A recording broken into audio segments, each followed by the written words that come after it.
Day 3, man. How we feeling? Feel like 127 miles.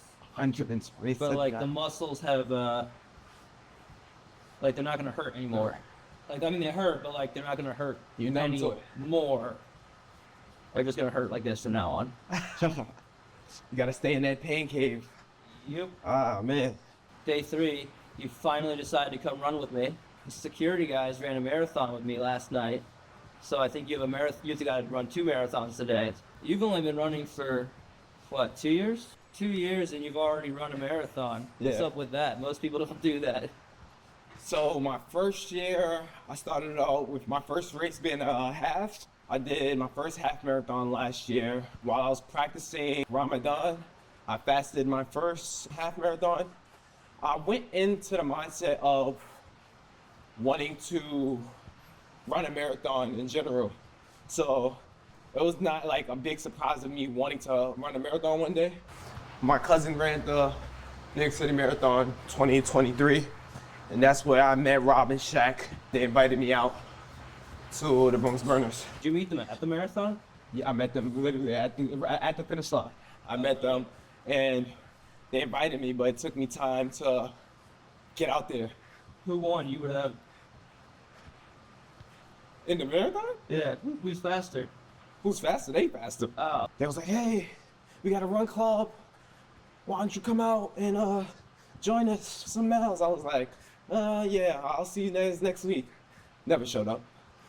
Did not show up at all. I had imposter syndrome. I didn't think I was a runner. I hated running. I was like, these got people who love running. This is their life. This is their way of life. That's how they do things. That's not me.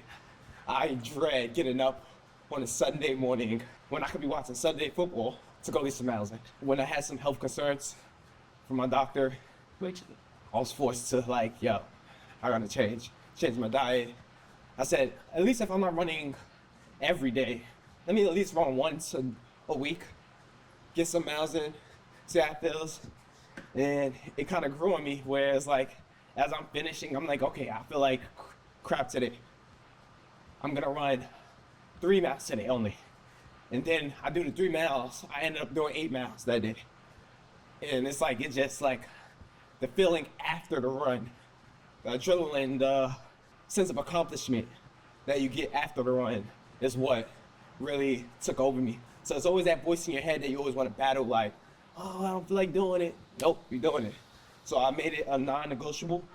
Every Sunday, don't care what Sunday, where I'm at, we run it. Every Sunday I make it a non-negotiable.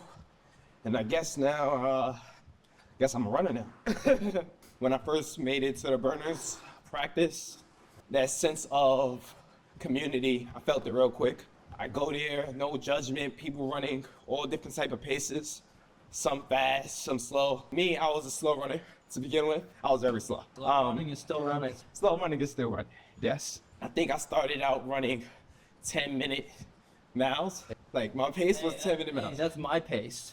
That's your pace for 7 days straight on the treadmill. A sense of community and family within the Bronx Burners really pushed me. Once I got over that feeling of like I don't belong, it changed something in me to really want to keep going. I still have that in me, that little kid in me that wanna, ooh, let's set high goals. Let's go after it. Let's go get it. I'm sure you have it too, wanting to complete this challenge, man. So Chicago Marathon this year was supposed to be my first marathon. That's not what the plans were set for me. Literally this summer, while I was training for my Chicago Marathon, I found out that I will be running the Sydney Marathon, literally months away. I was blessed by the Burners. They got me in. They gave me an entry, a free entry. They flew me halfway across the world, literally across the world. It's a long flight. Australia. What? The journey getting there was crazy. We were supposed to go from Vancouver to Sydney. Flight got delayed for some reason with the airport situation. No inbound flights going into Vancouver, so we had to go the opposite way. We had to go to the east. So we took a 13-hour flight to Dubai and then a 14-hour flight from Dubai to Sydney. It was crazy, the journey getting there, but that experience when I got there, I wouldn't trade it for the world. That's like a core memory locked in. The team in the back office with the Bronx Burners are doing an amazing job. They have amazing connections. They were able to give me a Sydney bid. So last minute, I was just like almost like nervous, like what I'm gonna do, should I do it? But it was a once in a lifetime opportunity. I never had Sydney, Australia in my list of like, I wanna travel all the way across the world to Sydney. Even being in the Navy, I've never been to Australia, so you got me beat. I met amazing people. Most importantly, another core memory, I met Kipchoge. Kipchoge is the world's fastest man. He is the GOAT. For people that don't know what GOAT means, greatest of all time. He's the GOAT. The guy ran under 2 hours, 1 hour and 59 minutes in a marathon. I think scientists even said the first guy to break 2 hours in a marathon would be in 2075. And Kipchoge went to the lab and said, bet. 2 years later, did it. We all talk about Kipchoge during run practice. During practice, we call it the Kenya crew. So Shaq, he's the guy. He was like, this is the Kenya crew. So we all come in a pack because like in Kenya, Kipchoge has like his little crew, his run crew, and then it looks so in sync the way they run and beautiful. Mm-hmm. Yeah. They running at the same pace. It's like a rhythm, like. Yep. And it's so beautiful. So it's like Shaq came up with a slogan, and we call us the Kenya crew. So we all run together during the Bronx Burners practice and follow that routine. Once Kipchoge coming to Bronx Burners practice. Woo!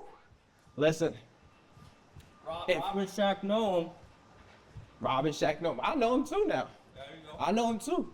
Listen, I gave him a Bronx Burner wristband. It was this wristband I gave him when we went to Sydney, and he's a Bronx Burner now. So I wouldn't be surprised if he come to the Bronx Burner.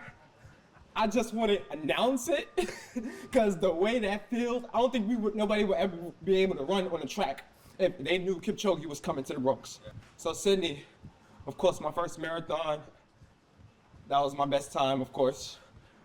It led me into preparation for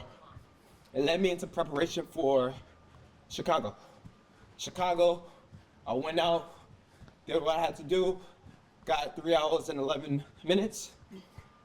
Now, the major goal for me down the line is to Boston qualify. So I gotta break that 3 hour barrier. So I know you know a lot about setting high goals and breaking them. You did transcon, ran across America, 3,000 miles, which is ridiculous. And now, you're on a treadmill for 7 days trying to beat the world record. How's that? So with the marathons, like you have a goal of, I want to break 3, like you just ran a 3:11, and then like the next marathon you run, like you hope it's faster, but then you like end up with like a 3:15 or something, and it's like this is terrible. I'm supposed to be getting faster. It's just like you're gonna keep failing, but then you just have to keep setting those big goals, and then eventually, as you're working towards them, like you get to do some pretty great things. Like the Transcon, didn't get the world record on it, but then went with my crew chief Rob down to Antarctica, right? Something I never thought I would have done, and we got our world record down there. So it's like you're gonna fail at all sorts of things, but then you get to set bigger goals and accomplish some pretty neat things. And they always say, enjoy the journey, you know? Yeah. So it's like we always down when we don't break the record or get our PRs. How do you enjoy the journey, as painful as it is? Yeah, I mean, the journey and the enjoying and everything like that is, like, you have to enjoy the failures too, because that's how you actually get better at things, is by failing. If you just succeed, you're not actually getting better at anything. There's a reason it's a record. Like, it's not easy. To do that is 75 miles a day on the first day, and then last night was just, my body's just shut down, and there's still a chance that we can push it, but becomes less and less likely as we go. So, there's a reason that, my name isn't on any of like the signage or anything. Like, Jamie. Yeah. She was doing the artwork. Like, she had my name on there. I was like, don't put my name on there. Like, this isn't a. It's like the record's cool, the fundraising's cool. Like, the fundraising's great because it like does things like get you guys to Sydney and stuff, and the scholarships and stuff. But like the bigger part is like all the kids that came after school yesterday, and like just because they wanted to come run and hang out and see what's going on. So being able to have like that big impact, just like I was inspired to go on a treadmill for 7 days because I saw a random woman I never met in my life do 48 hours on a treadmill. It's like now she's inspired me to do something, and it just continues to expand from there.